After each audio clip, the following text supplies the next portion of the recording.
Assalamualaikum warahmatullahi wabarakatuh. Hai sahabat semuanya, kita berjumpa lagi, semoga kalian semua sehat selalu. Kami ucapkan terima kasih kepada sahabat yang sudah like, komen dan subscribe ke channel kami. Kami doakan semoga kalian mendapatkan rizki yang barokah dan diberikan kemudahan oleh Tuhan Yang Maha Esa dalam menjalani kehidupan sehari-hari.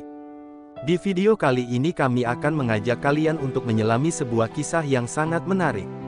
Sebelum kita bercerita, jangan lupa tulis di kolom komentar dari mana asal kalian.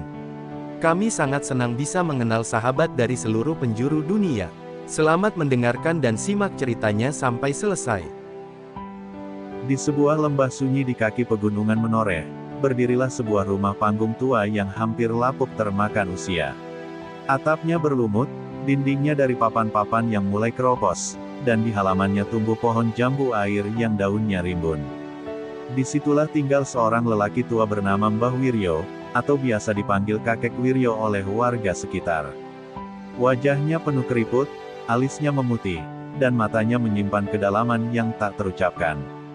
Tak banyak orang tahu, dulu kakek ini adalah seorang pejuang kemerdekaan.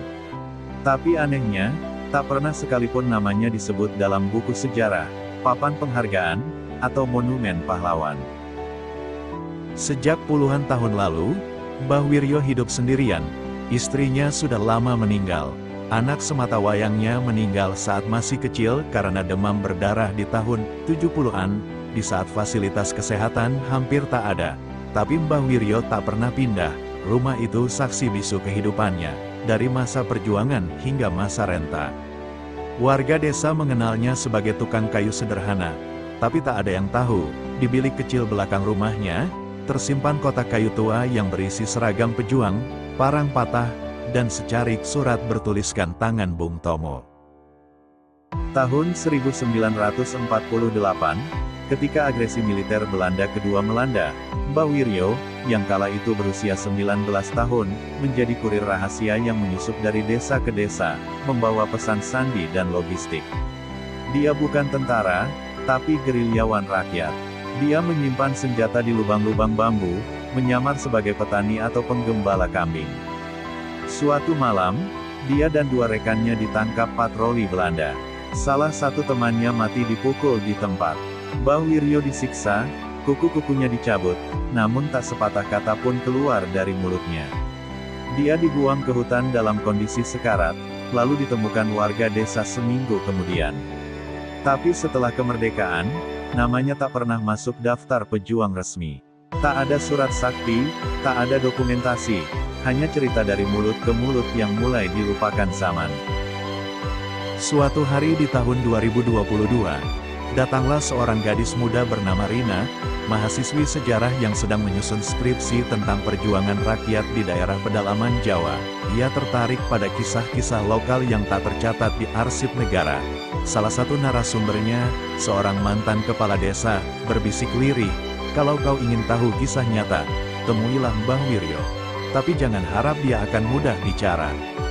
Rina pun menapaki jalanan setapak menuju rumah Mbah Wiryo. Awalnya si kakek enggan berbicara, hanya duduk di kursi bambu sambil menatap langit.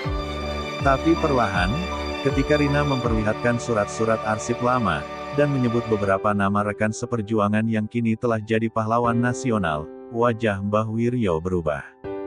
"Mereka, dulu teman seperjuangan," gumamnya. "Aku yang bantu mereka kabur saat Belanda mengepung, aku yang bikin jalan pelolosan di hutan."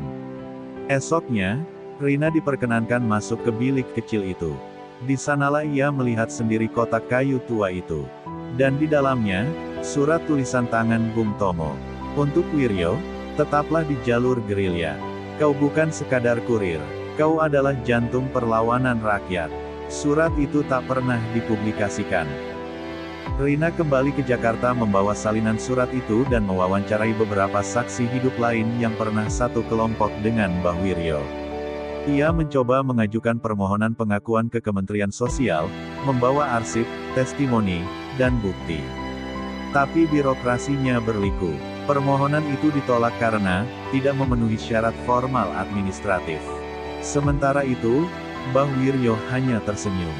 "Tak apa, Nak, aku tak pernah berjuang demi diakui. Aku hanya ingin bangsa ini merdeka. Di awal 2023, kakek Wiryo meninggal dalam tidurnya. Ia dimakamkan di pemakaman umum desa, hanya disaksikan belasan warga dan seorang bidan desa yang selama ini rutin mengobatinya. Tak ada bendera merah putih di petinya, tak ada upacara, apalagi penghormatan militer. Namun Rina, dengan penuh haru, menulis sebuah buku kecil berjudul Kakek, Pahlawan yang Tak Pernah Diakui. Ia menerbitkannya secara indie, menyebarkan cerita itu ke media sosial, dan secara mengejutkan, kisah itu viral. Ribuan orang tergerak, surat-surat masuk ke kementerian, petisi dukungan membanjiri jagat maya. Dan akhirnya, pada peringatan kemerdekaan tanggal 17 Agustus tahun 2024, setahun setelah wafatnya, pemerintah secara simbolis menganugerahkan Satya Lencana Kebaktian Sosial atas nama almarhum Wiryo, yang diserahkan kepada warga desa sebagai bentuk pengakuan. Namun Rina tahu, penghargaan itu datang terlambat.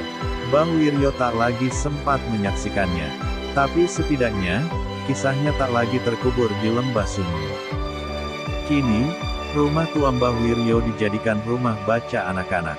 Kotak kayunya dipajang di lemari kaca, dan setiap tanggal 17 Agustus anak-anak membaca kisah perjuangan dari buku Rina, duduk bersila di bawah pohon jambu air. Dan suara Rina selalu terngiang di hati setiap pembacanya. Tidak semua pahlawan tercatat dalam buku sejarah. Tapi sejarah sejati adalah yang tertulis di hati rakyatnya. Terima kasih sudah menonton, semoga kita semua diberikan kesehatan, umur panjang, dilancarkan rezekinya dan semoga dari cerita ini kita dapat mengambil hikmah, pelajaran kisah hidupnya. Jangan lupa like, komen dan subscribe agar kami selalu semangat dalam bercerita kisah hidup seseorang.